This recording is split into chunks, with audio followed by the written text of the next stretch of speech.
Kita putra daerah, saya orang Bekasi, orang Betawi yang ari-ari saya dipendam di sini, beranak di Bekasi, nggak akan sejengkal haram untuk mundur. Kita tidak jadi masalah kalau dia mah demo, yang penting lokal. Ini bukan lokal lagi, ini nasional sifatnya. Seorang wali kota di Jawa, lalu diboyonglah dia ke DKI. Pertama apa yang dia lakukan sama dia? Masuk gorong-gorong, keluar gorong-gorong. Ya, itu doang kebisaannya. Kalau Pak Jokowi sekedar petugas partai, ini gubernur-gubernur kepala daerah yang ditunjuk Jokowi melalui Mendagri itu adalah pesuruh istana tuh. Masa pesuruh mau mengambil keputusan? Kan nggak boleh gitu. Kalau dibilang ya itu pejabat sementara, ya boleh, tapi 2 minggu.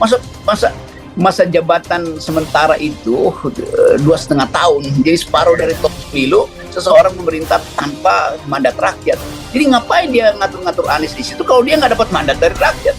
Justru rakyat ingin Anies ada di situ. Jadi sekali lagi sama juga dengan DKI itu saya perhatikan seolah-olah gubernur DKI sekarang itu dia dipilih rakyat sehingga dia sesuka-sukanya tuh mengambil kebijakan ini. Dia nggak boleh ambil kebijakan. Dia cuma disuruh nungguin kantor yang ditinggalin Anies, nungguin doang, nggak boleh ambil keputusan di situ. Kalau dia mau ambil keputusan, dia mesti minta pada rakyat, boleh nggak saya ambil keputusan? Dan rakyat bilang boleh. Kenapa? Kapan dia bilang boleh? Ketika dia dipilih oleh rakyat. Kan dia nggak dipilih rakyat. Apa dia bilang? Untuk mengatasi banjir dan macet perlu pemimpin nasional.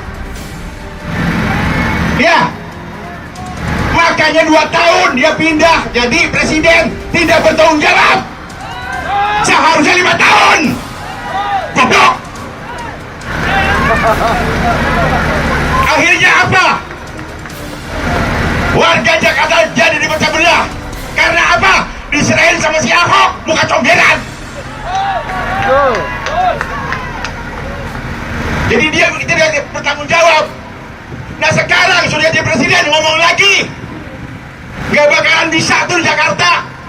Banjir sama macet dipindahin aja, tetap dipindahin. Inilah contoh pemimpin yang tidak konsisten dalam bicara. Bohong. Jadi siapa nih banjir sini yang disalahin siapa tuh?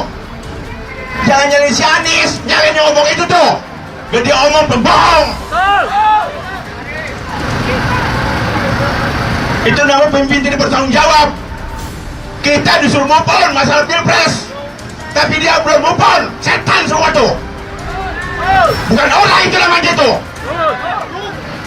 Kita move on masalah presiden kan? Udah kita nggak apa-apa. Ini masih Anies biar otak setan tuh. Kalau mereka udah pindah dari Jakarta lo. Gubernur Sotor.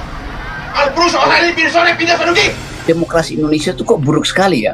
Nggak ada kompetisi, bahkan orang yang udah dipilih untuk jadi presiden justru nyari presiden di luar partainya kan. Itu semua hal yang nggak pernah kita bayangkan. Itu rasa malu mereka yang ditunjuk mesti ya merasa bahwa saya ini ditunjuk. Artinya saya bukan mewakili rakyat, saya mewakili istana tuh. Penjabat Gubernur DKI Heru Budi Hartono mencopot Marullah Batali dari jabatan Sekretaris Daerah DKI Jakarta. Keputusan tersebut membuat masyarakat Betawi kecewa. Hal itu dinyatakan Ketua Umum Forum Komunikasi Anak Betawi Abdul Goni.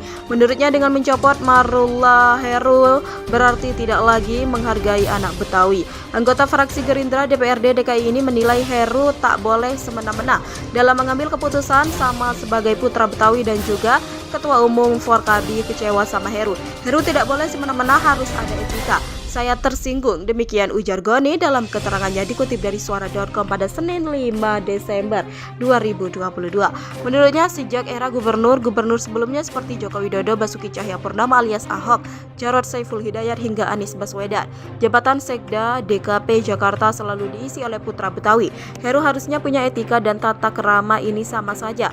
Heru tak memiliki etika dan tata krama menjadikan Uus Kuswanto PLT Sekdak Prof itu tak beretika, demikian ucapnya. Apalagi Heru menjadi gubernur bukan karena dipilih masyarakat, melainkan oleh presiden. Karena itu ia tak menerima Marullah dicopot sebagai sekda dengan alasan apapun.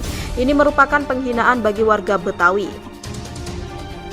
Sebelumnya Pejabat Gubernur DKI Jakarta Heru Budi Hartono melantik Uus Kuswanto sebagai penjabat sekretaris daerah, serta Marullah Matali sebagai Deputi Gubernur Bidang Kebudayaan dan Pariwisata. Pelantikan sekaligus pengambilan sumpah jabatan dilakukan secara tertutup di Balai Kota Jakarta pada Jumat 2 Desember 2022.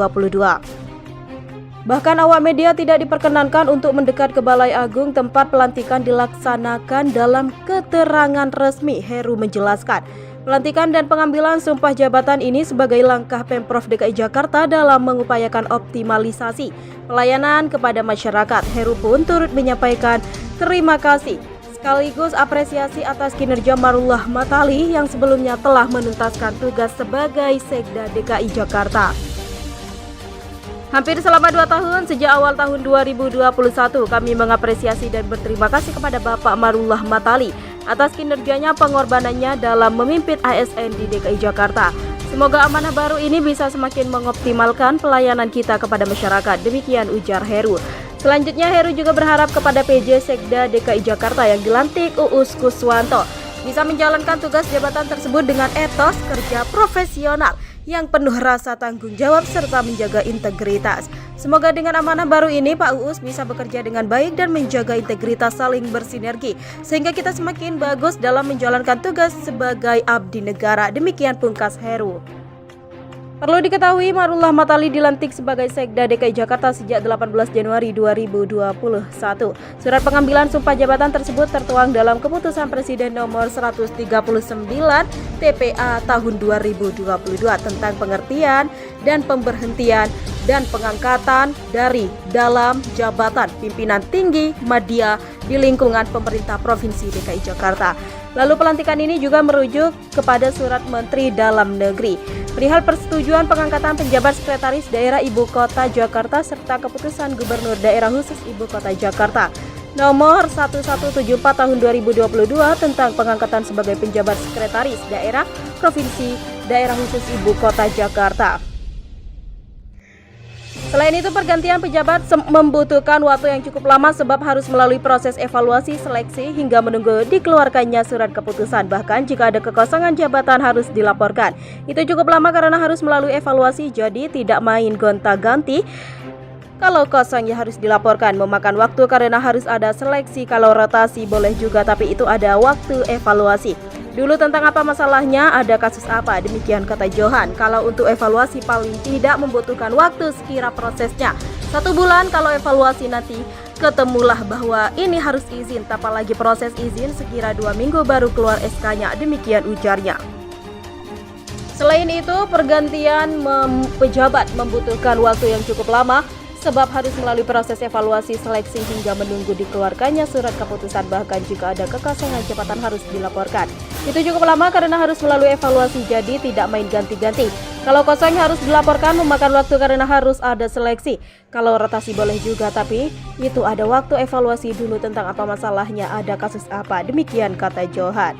Marullah duduk di kursi Sekda DKI sejak 18 Januari 2021, kini menjabat sebagai Deputi Gubernur DKI Bidang Kebudayaan dan Pariwisata Jakarta. Sementara posisi Marullah Matali untuk sementara waktu ditempati PJ Sekda DKI Uus Kuswanto. Uus merangkap pejabat sebagai Asisten Kesejahteraan Rakyat Sekretariat Daerah. Pencopotan Marullah ini ditanggapi banyak pihak.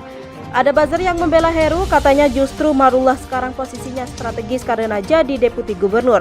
Klaim buzzer ini ditanggapi klaim balik netizen. Sekda tuh yang menangani administratif struktur organisasi Pemda, kalau Deputi entung kerjanya cuma datang duduk manis, kagak punya kewenangan apa-apaan cuy. Demikian balas akun @darmantahu.